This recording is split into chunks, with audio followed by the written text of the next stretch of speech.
राधे राधे सभी को।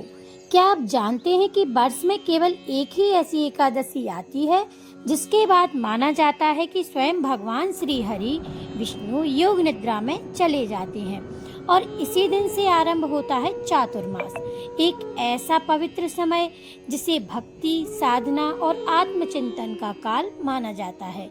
लेकिन क्या वास्तव में भगवान सो जाते हैं? अगर वे योग निद्रा में हैं तो संसार का संचालन कौन करता है? और इस दिन ऐसा क्या करें कि भगवान विष्णु और माता लक्ष्मी जी की कृपा हमारे जीवन में बनी रहे? आज के इस विशेष वीडियो में हम जानेंगे देवशयनी एकादशी का वास्तविक महत्व, चातुर्मास क्यों शुरू होता है, इस दिन कौन कौन से कार्य शुभ माने जाते हैं, किन बातों से बचना चाहिए और अंत में एक सुंदर प्रेरक कथा जो इस पावन एकादशी का संदेश समझाती है। इसीलिए वीडियो को अंत तक अवश्य देखें। सनातन धर्म में वर्ष भर आने वाली सभी एकादशियों का अपना महत्व है, लेकिन आषाढ़ शुक्ल पक्ष की देवशयनी एकादशी को अत्यंत विशेष माना गया है।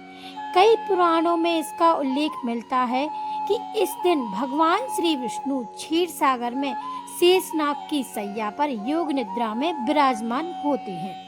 4 महीने बाद देव उठनी, जिसे देव उठनी एकादशी या देव प्रबोधिनी एकादशी के नाम से जाना जाता है, उनके जागरण का उस दिन उत्सव मनाया जाता है। यहाँ योग निद्रा को सामान्य नींद की तरह नहीं समझना चाहिए। परंपराओं में इसे आध्यात्मिक अर्थ में देखा जाता है। यह समय मन को संयमित करने, साधना बढ़ाने और जीवन को अनुशासित करने की प्रेरणा देता है। यही कारण है कि देवशयनी एकादशी से चातुर्मास का आरंभ माना जाता है। इन 4 महीनों में अनेक संत महात्मा एक स्थान पर रहकर सत्संग, जप, तप और धर्म उपदेश करते हैं। श्रद्धालु भी अपने जीवन में कोई अच्छा संकल्प लेने का प्रयास करते हैं, जैसे नियमित मंत्र जप, धार्मिक ग्रंथों का अध्ययन या सेवा का कोई कार्य। लेकिन प्रश्न यह है कि इस दिन हम क्या करें ताकि हमारी पूजा अधिक श्रद्धापूर्ण और सार्थक। तो हम बात करते हैं कि देवशयनी एकादशी के दिन क्या करना शुभ माना जाता है। सबसे पहले प्रातः ब्रह्म मुहूर्त में उठकर स्नान करें और साफ वस्त्र धारण करें। इसके बाद घर के मंदिर को स्वच्छ करें और भगवान श्री विष्णु तथा माता लक्ष्मी का पूजन करें।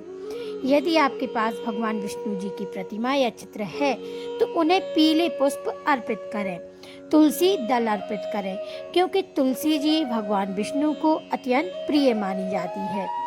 यदि किसी कारण से तुलसी उपलब्ध ना हो तो केवल श्रद्धा से प्रणाम करना भी पर्याप्त है। अब भगवान के सामने घी का दीपक जलाएं और धूप अर्पित करें। इसके बाद श्रद्धा से ओम नमो भगवते वासुदेवाय मंत्र का कम से कम 108 बार जप करें। यदि 108 बार संभव ना हो तो 11 या 21 बार भी श्रद्धा से जप किया जा सकता है। अब बात करते हैं कि व्रत की विधि। कई श्रद्धालु इस दिन निर्जल, फलाहार या अपनी परंपरा के अनुसार व्रत रखते हैं। लेकिन यदि आपकी आयु, स्वास्थ्य या चिकित्सीय स्थिति इसकी अनुमति नहीं देती तो अपनी क्षमता के अनुसार व्रत करें। भक्ति में स्वास्थ्य की उपेक्षा करना उचित नहीं माना जाता।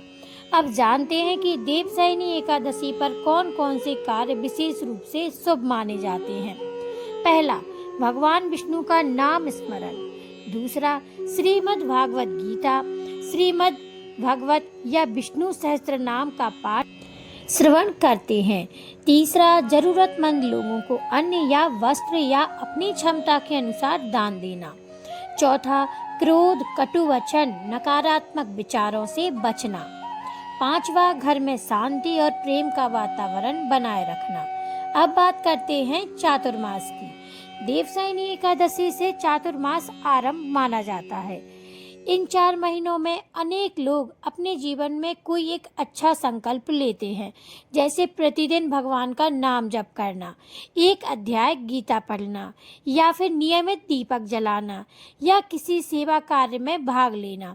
इन संकल्पों का उद्देश्य केवल नियम निभाना नहीं, बल्कि अपने जीवन में अनुशासन और आध्यात्मिकता को बढ़ाना है। लेकिन क्या आप जानते हैं कि देवशयनी एकादशी से जुड़ी एक प्रेरक कथा भी है, जो हमें सिखाती है कि सच्ची भक्ति और श्रद्धा का महत्व क्या है। यह कथा हम अगले भाग में जानेंगे। तो दोस्तों, हमारे अगले वीडियो का इंतज़ार करिए। हम मिलते हैं आपसे एक दूसरे वीडियो के साथ, जिसमें हम आपको इस कथा के बारे में जानकारी देंगे। इससे पहले आप हमारे वीडियो को लाइक कीजिए, शेयर कीजिए और चैनल को सब्सक्राइब कीजिए। हम मिलते हैं अगले वीडियो में इस पूरी कथा के साथ। तब तक के लिए आप सभी को राधे राधे और भगवान विष्णु जी की कृपा आप सभी के ऊपर बनी रहे। जय श्री कृष्ण।